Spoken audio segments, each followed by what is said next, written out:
Nous approchons de l'acte 2, consacré au connais-toi toi-même. Toutefois, avant de l'aborder, une transition menant du non-sens au sens. Le non-sens d'abord, ou quand l'essentiel devient l'accessoire, et vice-versa. Absurdité d'un monde où l'hyperconsommation cohabite avec l'hyperpauvreté, où le bonheur des uns fait le malheur des autres, où le vivant est piétiné pour satisfaire la démesure d'une poignée d'individus avides de toujours plus. Absurdité d'un monde qui, pour arriver à ses fins mercantiles, maltraite les humains, les animaux et détruit la planète. Et de citer à nouveau Khalil Gibran. Si l'échange des dons de la terre ne s'accomplit ni dans l'amour, ni dans la justice bienveillante, certains deviendront avides au gain et d'autres en proie à la faim. Paroles écrites voici près d'un siècle, qui ne sont hélas pas d'un autre temps, mais bien de notre temps. Les créateurs du monde actuel ont tenté d'ignorer ce qui fait de nous des êtres humains, dignes de ce nom, une quête de sens dans la libre expression du cœur et de la conscience. Ils ont cru pouvoir nous réduire à un corps de matière, en quête de nourriture purement matérielle et de petits plaisirs tout aussi matériels, alors que nous sommes tellement plus.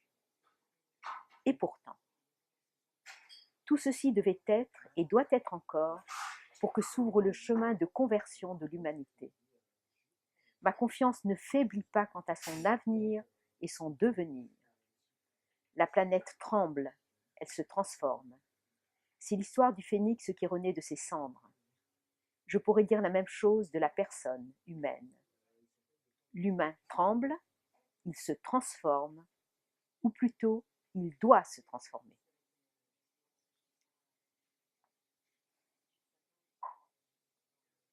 Après le non-sens, nous entrons dans l'acte 2 qui invite au « connais-toi toi-même ». À la fac de lettres, on apprend à se connaître en effet, avec une première étape révélant le sens au cœur de soi. Car c'est bien dans l'au-dedans que le sens de la vie et de sa vie est révélé, du moins à la lumière de mon expérience. D'où l'indispensable question du « qui suis-je » à laquelle invite la fac de lettres à l'intention de la jeunesse en priorité.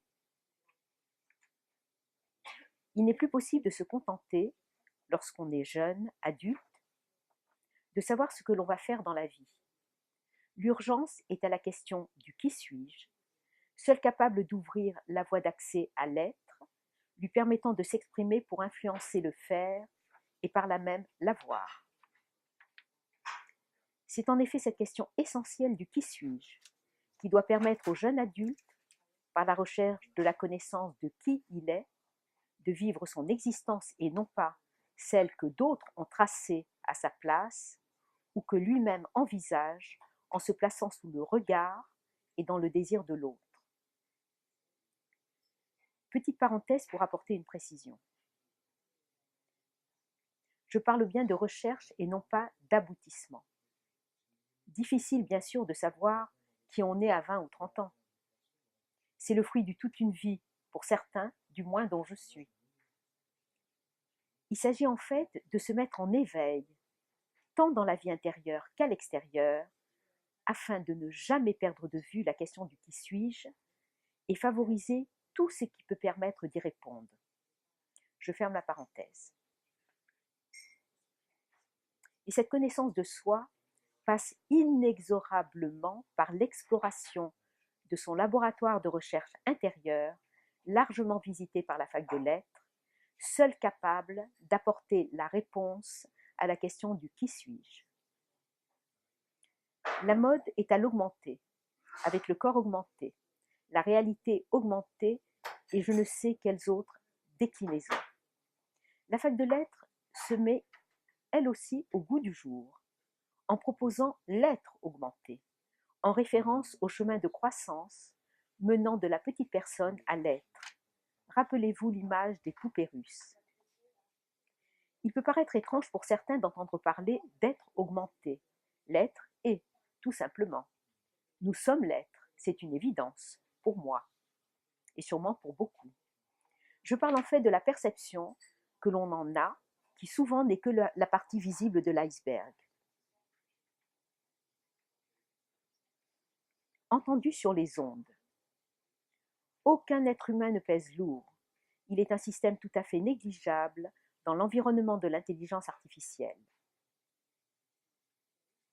Tout à fait d'accord. Si l'être humain se trouve réduit à la petite personne qui, effectivement, ne pèse pas lourd, confronté aux monstres en préparation pour nous diriger et mener la danse de notre vie. D'où la nécessité vitale pour l'être humain de croître en conscience, afin d'être capable de ne pas se laisser piétiner en imposant sa loi intérieure, inscrite en soi, et souvent méconnue par manque de connaissance des outils dont on dispose dans l'au-dedans. Autrement dit, d'accord pour plus de machines et d'intelligence artificielle, à la seule condition de plus d'être. D'accord en effet, surtout si ces machines et cette intelligence permettent à l'être humain de se rendre plus disponible à lui-même et ainsi de demeurer seul maître à bord.